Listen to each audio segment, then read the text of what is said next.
Hi, good morning. It's wonderful to see you here. Today is the last day of the week, but it's one of the many episodes that keep on doing again and again and again. And this is R.N. Bhaskar from BKBB, which is an acronym for Bhaskar Ki Business Baatein. This is a channel that comes to you with policy analysis, conversations, occasional business stories. But now, at 8:15 in the morning, we do this news behind the news program. We pick up a few headlines that we think are meaningful and we analyze those headlines. And sometimes we even offer insights that other papers don't talk about. And today, my co-anchor is Anurag. Welcome, Anurag. And the three titles that we're going to talk about today are given on a screen. The first one is good and bad news about Gaza. Israel and America are the culprits. The next one is an interesting story which talks about how Bihar is suddenly producing investors in the stock markets. And the third one is one where we talk about how trade talks with the US will continue with a lot of arm twisting that the Americans will try to do. Let's take the first story first. Gaza, there was mixed news, good and bad. Thanks to negotiations with the EU, Israel agreed to allow United Nations trucks into Gaza with fuel. 75,000 liters of fuel were allowed into Gaza on Wednesday, the first time in the last 130 days since the last ceasefire. Fuel is critical for healthcare, for life, and for even day-to-day operations, including vehicles, ambulances. Okay, that was good news. At least something. Gaza needs much more fuel on a daily basis, almost reaching 4 times this amount that has been cleared. But it's a start. After 130 days, it was good. But the sordid part of the news is that food aid distribution is still done mostly by the Gaza Humanitarian Society group, which is run by USA, mercenaries, and Israel. And a hungry population going for food is then shot at by drones and by snipers, and the targets are often children. And according to UNICEF, about 50,000 children have been killed since the beginning of this conflict. Just in the last 130 days, ever since the ceasefire ended, you have almost 1,300 children being killed and 3,738 injured. When it comes to children, someone is sadistic enough to use sniper rifles and shoot at them in the head. So a country that talked about the Holocaust and how children are massacred and how protecting children is the ultimate goal. That country that talked about other people massacring people is now killing people and children. Disdainful of values, disdainful of humanity, disdainful of any care for civilization. This is not a civilized act. And that finishes my part of the story. But let's go to the more interesting and cheerful bit of news, and that is Anurag. Anurag, can we have you? Good morning. Today we turn our gaze to Bihar, a state once synonymous with migration and limited economic mobility, now scripting a remarkable chapter in India's financial landscape. Bihar, with the nation's lowest per capita income, just over 60,000 rupees per year, has historically battled high unemployment and an education system still finding its footing. Agriculture remains the backbone, yet the promise of bumper harvests has not always translated into prosperity for its youth. For decades, the security of the government job was the ultimate dream, a ticket out of uncertainty. But the numbers tell a new story. In just 5 years, Bihar's registered stock market investors have soared from mere 700,000 to 5.2 million, a staggering 678% increase, the fastest the country has ever seen.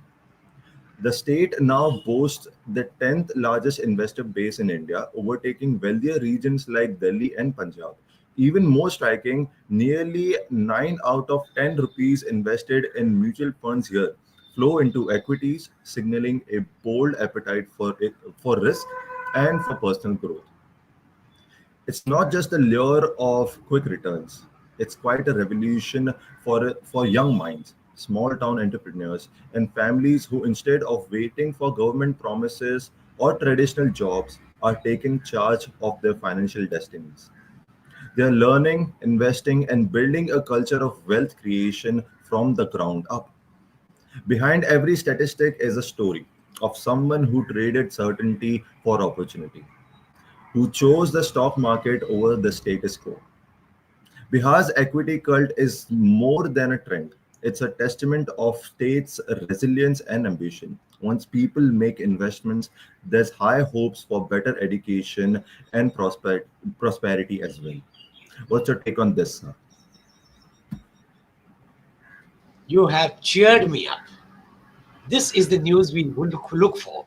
When a backward state learns not just to accept freebies, but to convert them into capital appreciation.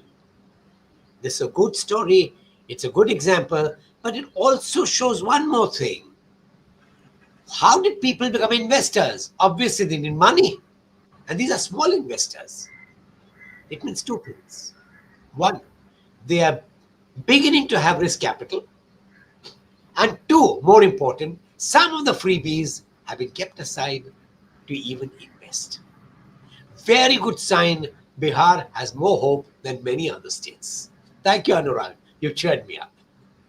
And we take the third story, and the third story is, well, let's see what happens. It is a story about the government of India said that we will continue our trade negotiations with the USA. We've been negotiating with the USA for some time, and India, in my opinion, stupidly, has only focused on the US and has not developed markets elsewhere, especially in East Asia and Southeast Asia. And the danger of just looking at the US and EU is that it gives them a greater ability to twist your arm. Already the US has been charging high tariffs to many countries, as can be seen from the chart. Worse, the US is threatening to levy 500% charges on India if it continues to import Russian oil. That's not a law yet, it's a suggestion, which means the US can cause us much pain. All the more reason why India should be looking elsewhere. All the more reason why it should be working with BRICS, irrespective of what the US does. It needs strength, it needs determination, it needs strategy. India has all of them if only the government decides, yes, that is the way to go. It looks like India is going to be pummeled. Of course, the US wants, this 500% is a threat because they also want India to start importing agriculture. Effectively, the US wants to destroy India. And the US wants us to purchase its weaponry, even the F-35s. One of them was in Kerala because it could not fly out and had to be broken up into pieces to be taken away. US arms have proved themselves to be disastrous in both war theaters, the Middle East war and the Ukraine war. And yet India thinks the US could be the solution. Well, we have to learn a lot more. And that brings me to the end of today's session. And that also gets me into question answers. But before the question answers, just a reminder, please click the subscribe button. If you're not a subscriber already, please click the like button. It helps us. And most important, tell your friends about us. And let me take the first question.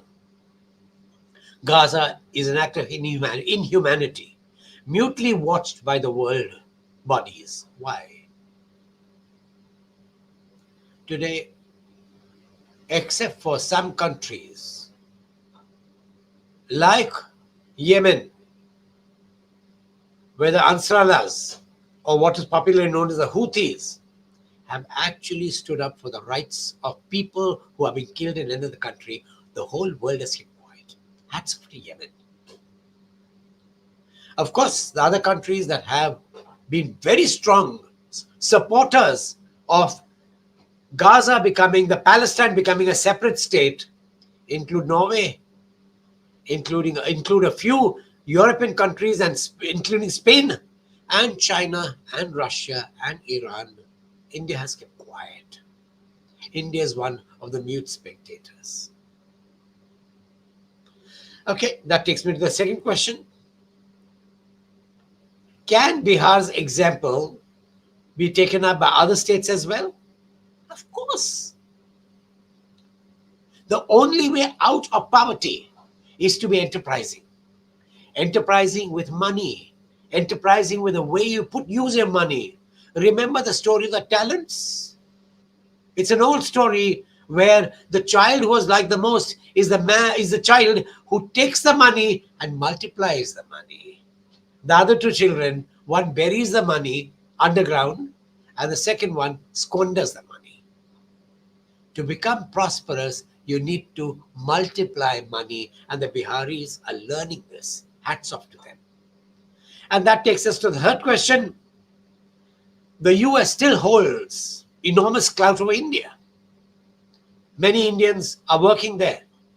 Yes. That is one issue. But fortunately, many of the Indians who are working in the United States are actually citizens of America. And although Trump has been threatening to cancel citizenship, that will be difficult. That will be very difficult. Remember, Trump himself comes from an immigrant family. Let's see what happens. And there's still another question. Will India become a colony?